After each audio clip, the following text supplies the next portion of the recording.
নমস্কার সকলকে, কেমন আছেন সবাই? আশা করি সবাই ভালো আছেন।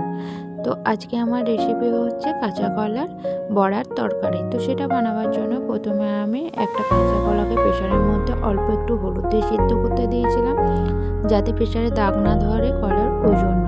তারপর একটু বিউলির ডালকে ভিজিয়ে রেখে দিয়েছিলাম, তারপর সেটা জল ঝরিয়ে নিয়েছিলাম, তারপর সেটা আমি মিক্সির মধ্যে বেটে নিয়েছিলাম।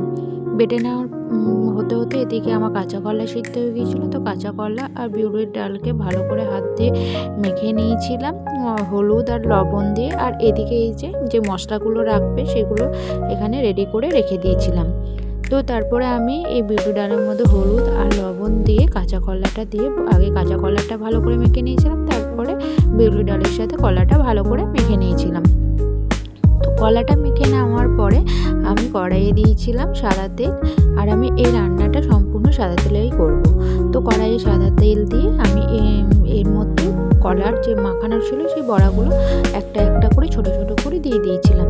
তেলটা দেখুন ভালোই গরম হয়েছিল, তো দেওয়ার সাথে সাথে বড়াগুলো বেশ সুন্দর হয়ে গিয়েছিলো। তো তারপরে আমি বড়াগুলো একে একে ছোট ছোট করে দেওয়ার পরে আমি এক পিঠ হতে দিয়েছিলাম। তো এরপরে বড়াগুলো এক পিঠ হয়ে এলে অপর পিঠ উল্টে নিয়ে ভালো করে নাড়াচাড়া করে রেখে দিয়েছিলাম। তো এর মধ্যে কয়েকটা বড়া আমি একটু পেঁয়াজ আর লঙ্কা কুচি দিয়ে ভেজেও তুলে রেখেছিলাম ভাতের সাথে খাওয়ার জন্য, যেহেতু আমার ছেলে এটা খেতে খুব পছন্দ করে তাই।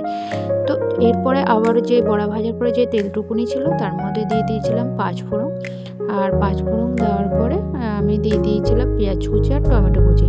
পাঁচফোড়ন থেকে সুন্দর গন্ধ বেরোলো, আমি ওর মধ্যে পেঁয়াজ আর টমেটো কুচি দিয়ে দিয়েছিলাম। টমেটো আর পেঁয়াজ কুচি দিয়ে ভালো করে নাড়াচাড়া করে নিয়েছিলাম।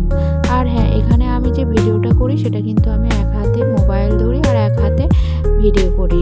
আমার অত ভিডিও করার জন্য কোনো কিছুই নেই আমার কাছে। তো তারপরে আমি এর মধ্যে টমেটো আর পেঁয়াজটাকে নরম হওয়ার জন্য দিয়ে দিয়েছিলাম লবণ। এই যে দেখতেই পাচ্ছেন টমেটো আর পেঁয়াজ ভালো মতো ভাজা হয়ে এলে ওই যে বাটা মশলা ছিল, ওই আদা আর জিরে আর একটা কাঁচা লঙ্কা দিয়ে মশলাটা বেটে রেখেছিলাম, সেটা পেঁয়াজের মধ্যে দিয়ে দিয়েছিলাম। এরপরে দিয়েছিলাম একটু হলুদ দিয়ে আবারও নাড়াচাড়া করে নিয়েছিলাম। তারপরে আমি দিয়ে দিয়েছিলাম একটু রঙের জন্য কাশ্মীরি লঙ্কার গুঁড়ো। তো কাশ্মীরি লঙ্কার গুঁড়ো দেওয়ার পরে দেখুন মশলার রঙটা কেমন চেঞ্জ হয়েছিল। তো মশলাটা যাতে পুড়ে না যায় তা আমি ওই জন্য এর মধ্যে জলও দিয়ে দিয়েছিলাম। তো জল দিয়ে ভালো করে নাড়াচাড়া করে কষানো হয়ে গেলে আগে থেকে আমি কিছু আলু ছোটো ছোটো করে কেটে ভেজে রেখে দিয়েছিলাম। তো সেই আলুগুলো মশলার মধ্যে আমি দিয়ে দিয়েছিলাম।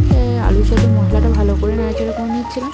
যেহেতু আমি এক হাতে মোবাইল ধরেছিলাম, তো তার জন্য কড়াইটা বারবার নড়ে নড়ে যাচ্ছিলো বা সরে যাচ্ছিলো। তো তাই আমি এই যে দেখতেই পাচ্ছেন কড়াইটা কেমন স্লিপ খাচ্ছে, তো এক হাত দিয়ে টানছিলাম। তো তারপরে আমি আলুটা মশলার সাথে ভালো করে নাড়াচাড়া হয়ে গেলে ওর মধ্যে জল দিয়ে দিয়েছিলাম। তো জল আমি একটু বেশিই দিয়েছিলাম, যেহেতু বড়াতে আলু সিদ্ধ হওয়ার সময় জলটা অনেকটা কমে যায় আর বড়া দিলে জল অনেকটাই কমে যায়।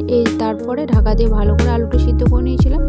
আর সিদ্ধ হয়ে যাওয়ার পরে আমি এর মধ্যে বড়াগুলো দিয়ে দিয়েছিলাম। তো আর দিয়েছিলাম গোটা গরম মশলা। বড়াগুলো দেওয়ার আগে আমি দিয়ে দিয়েছিলাম গরম মশলা, আর বড়াগুলো দেওয়ার পরে আমি কিন্তু আর বেশি ফোটাইনি। এরপরে আমি গ্যাসের আঁচটা বন্ধ করে দিয়েছিলাম, আর তার আগে দিয়ে দিয়েছিলাম একটু ঘি। আর এই যে দেখতেই পাচ্ছেন আমার কাঁচা কলার বড়ার তরকারি রেডি হয়ে গিয়েছে।